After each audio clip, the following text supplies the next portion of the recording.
Sponsored by Squarespace. How do you get through impenetrable air defense systems when the enemy gets so good at shooting down your planes? The answer, with the most technologically advanced jet of its time, obviously. This plane could fly at supersonic speeds to reach its target area. It would then proceed to fly low, bomb the target, and get out before the enemy even knew what had hit them. And these wouldn't be crazy daring missions like the one from Top Gun, where only the best pilots had the mental fortitude to succeed, because this plane could fly through low terrain almost by itself. This high-tech aircraft was an absolute game changer and would have put Britain on the map for the most advanced bomber aircraft in the world. So why didn't we see this Aerojet in any action? This is the story of how politics can prevail over a technological marvel. It's the story of the BAC TSR-2.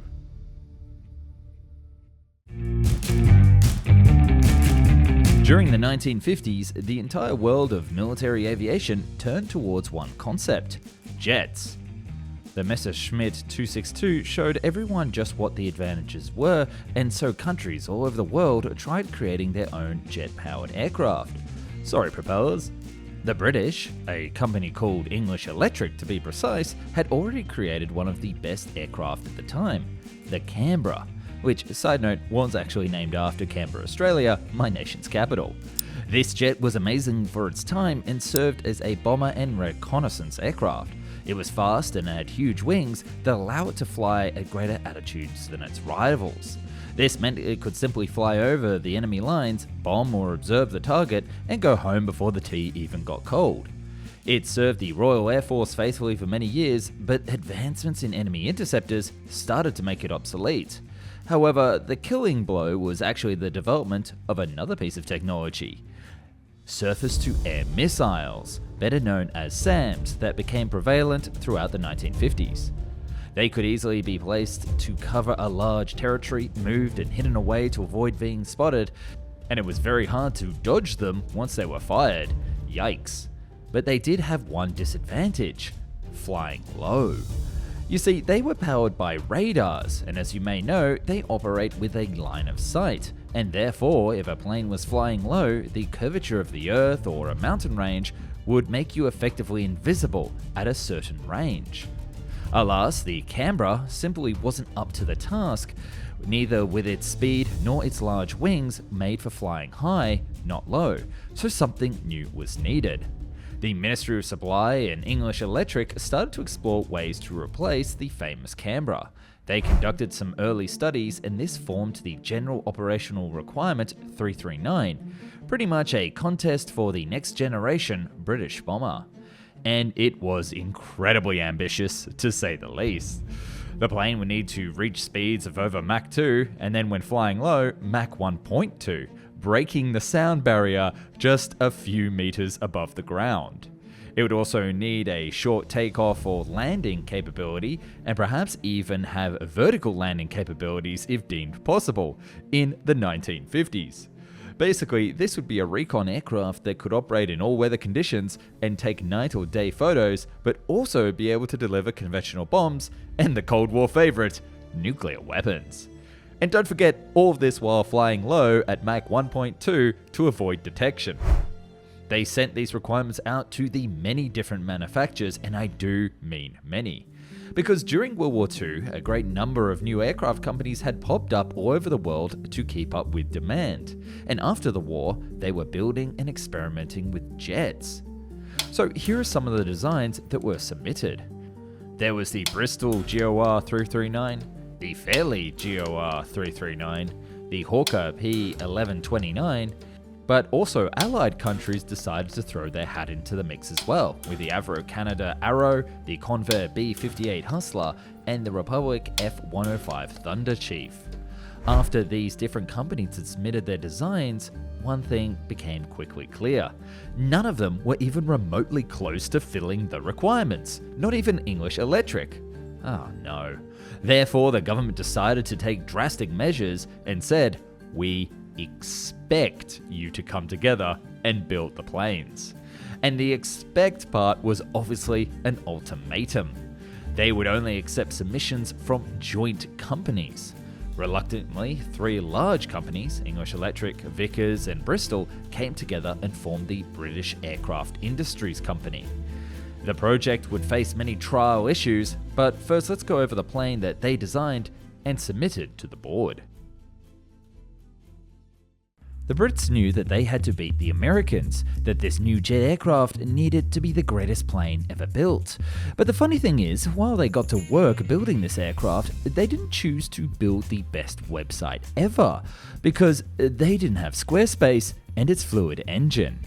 And before I dive right into this, watch out because there's going to be some previews in this video today of an upcoming video that I can't wait for you to see. The Squarespace Fluid Engine brings impressive drag and drop technology to make a website a breeze, including creating one website for your mobile and your desktop computer at the same time. And this exact same technology allows you to incorporate an online store whenever you need to, and it's exactly what I use for my own online store at www.fountainexplain.shop. Just drag in your products and you're good to go. Squarespace also allows you to collect emails and run mini marketing campaigns, all online without any coding. It's a full, complete suite. And as a very special reward for watching this far, I'm going to give you 10% off your first site and domain at www.squarespace.com/found. Plus, you get to try it out for 14 days for free. So let's show the Brits exactly how it's done and click that link down below.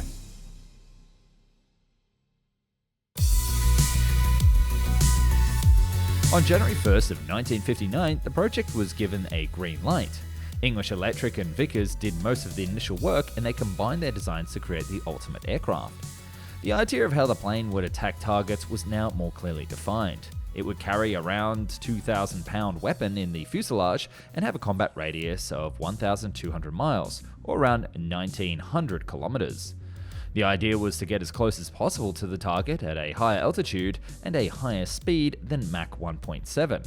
Then they would swoop down and fly at a lower altitude at a subsonic speed, hit the target, extract, and then get back up to high altitudes again where it was safe. This doctrine would increase the range of the aircraft as the plane would use less fuel at higher altitudes. To carry out such an attack while flying as low as 200 feet above the ground, this plane would need the most advanced tech at the time. Vickers created better fuselages, so they got to work on the front, and English Electric created a better wing, so they worked on the rear. Vickers was also in charge of avionics, and English Electric took control of the aerodynamic department. But boy, this next part is a complete headache. The plane had to be stable at a low altitude, but also have short takeoff and landing capabilities, as we mentioned earlier. This is because they believed that in case of a nuclear war, runways would be the first thing that the enemy would target. That's why the plane had a massive landing gear with beefy wheels to take off from any type of terrain. Then at the same time, this plane needed to exceed the Mach 1.7 speed. And that's where the third partner, Bristol, comes in with their powerful Olympus engines. This allowed the plane to cruise at Mach 2 and reach an even higher speed if needed. But to travel at such speeds, and then fly low down to the ground, you need smaller wings. This means that the handling becomes pretty terrible at a lower speed, because the plane will start to stall. So how can you create a plane that can fly stable at a low speed close to the ground, but then also be able to fly at a high speed once you get up to the higher altitudes? In this case, they came up with a pretty ingenious solution, something called blown flaps. Essentially, this is where the air is blown through nozzles to shape the airflow over the rear edge of the wing, directing the flow downward to increase the lift coefficient. This obviously helps with the takeoff, but also improves handling when you get to a slower speed, such as landing. It decreases the wing loading and helps alleviate the effects of turbulence at low altitudes. And let's talk about those low altitude attack runs. How exactly would those work? Well, the TSR-2 had an incredible avionic suite for its time. There was a terrain following radar that made it possible to fly at a low altitude with ease. No, really, it was a piece of cake for this aircraft. There was no need for Maverick. This worked by combining a forward-looking radar with a side-looking radar, giving sort of a panopticon look for the computer system on board. So the autopilot knew exactly the size and shape of the terrain around it and making it work at low altitudes. But obviously such an advanced aircraft wasn't easy to develop, and there were many problems. Firstly, the Ministry of Supply had a lot of its own people working on the project, and there was frequent miscommunication between departments. The design itself also ran into some unexpected troubles. The engines refused to cooperate, and at one point, they even posed a safety risk, leading to the delay of its first flight. But despite the bureaucracy and the problems with the design, test pilot Roland Beaumont decided to conduct a test flight on the 27th of September 1964. He flew while the undercarriage was still in development in a very controlled conditions, but the test was a huge success. Some problems still persisted though. For instance, the fuel pump would create vibrations at the same frequency as the human eyeball, which would weirdly cause pilots to momentarily lose vision. Talk about vibrations. Due to the undercarriage being so large, it also wouldn't retract properly, and it was causing violent other vibrations of the whole plane. It took them 10 tries to get it to retract, and a couple more to reduce those pesky vibrations. Talk about bad vibes. Soon they were beginning to iron out the problems, and the TSR-2 was starting to take brilliant shape. The plane could now go supersonic, and its next step would be to implement the advanced electronics we mentioned. The only requirements that they couldn't quite achieve were the takeoff distance and combat radius, but the ministry agreed to lower those requirements, so things were looking quite bright. So why did we not see this incredible aircraft in service? Well, let's just step a little bit back to the start of the project in the 1950s.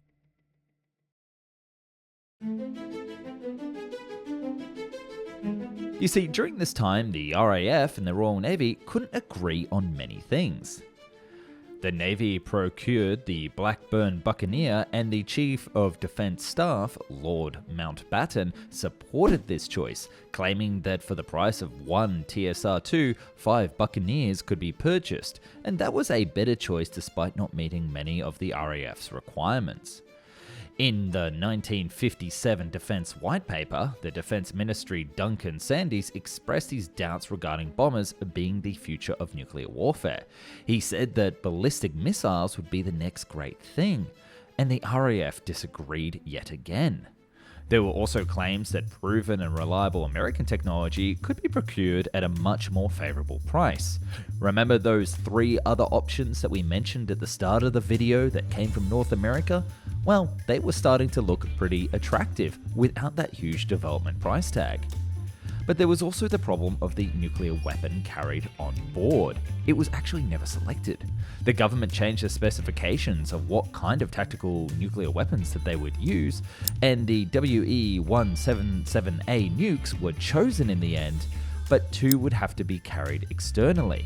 And at Mach 2, that was a very bad idea because the nukes would become too hot.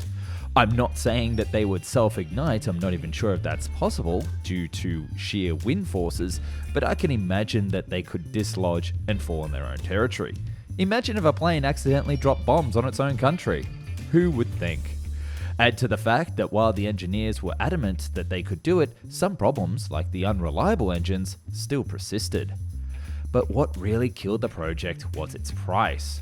But this wasn't something on the engineers, rather it was the government's fault. You know that feeling when your boss asks you to do something and expects you to complete it in an hour without any extra pay, and then you end up working 8 hours while pulling your hair out? Well, that's basically what happened here. It was projected that the TSR-2 project would cost between 15 to 35 million pounds. But by 1965, the costs increased to 112 million pounds. Ouch. But those initial projections were unrealistic from the start. Building a Mach 2 plane that could also be stable at low speeds while scanning terrain was never going to be cheap. It was less of a Tesco meal deal and more of an expensive shop at Waitrose. The government also changed in 1964, and this new government wasn't ready to spend as much. They were now convinced that the F111 Aardvark would be a cheaper solution, and since Australia already purchased it as a replacement for the Canberra, this would reduce the chance of exporting the TSR-2. And thus the government pulled the plug on the 6th of April 1965. And this is the part where it really comes home. The engineers who were out celebrating their successful tests unfortunately found out about this decision in a local pub while watching TV. But it wasn't all for naught. While 2 of the airframes survived in museums, the engines were later perfected and they were used in the Concorde. Now, normally in my videos I would explain why a cancellation of an aircraft was a logical decision. After all, the F111 was much cheaper and could do a well enough job. But in this case, the decision to scrap the TSR-2 might have been a colossal mistake. Let me explain. Due to the fall of the British pound and the increase in costs of the Aardvark, that project turned out to be more expensive than the TSR-2. And in the end, it wasn't even purchased for the RAF. Her Majesty's Finest ended up using the F4 Phantoms and the Buccaneer that the Royal Navy procured, and there was still a gap that the TSR-2 could have filled. Many years later, in 1979, a good 13 years after the decision, the Panavia Tornado was introduced. It was used in a similar way to the TSR-2 as it would have been, but incredibly, the latter was still superior in many areas. The TSR-2 would have been faster and had a better range. The terrain-following radar on the Tornado was developed using the experience previously gained on the TSR-2, but there were still some areas in which the original design performed better. Yes, a design of an automatic radar from the late 1950s was more advanced by something in the 1980s. That's insane. Aeronautical engineer Sir Sidney Camp famously stated, "All modern aircraft have 4 dimensions: span, length, height, and politics." The TSR-2 simply got the first 3 right. The TSR-2 was a marvel, and if it had gone into service, it's quite possible that we would be seeing it today in some form. There may have even been a second version that just brought it up to the modern era, just like the B-52 or what we're seeing with the F-15. It showed how complex design problems can be solved through teamwork and determination, but due to political circumstances, it just wasn't meant to be. Thanks for watching, and I hope you enjoyed this video.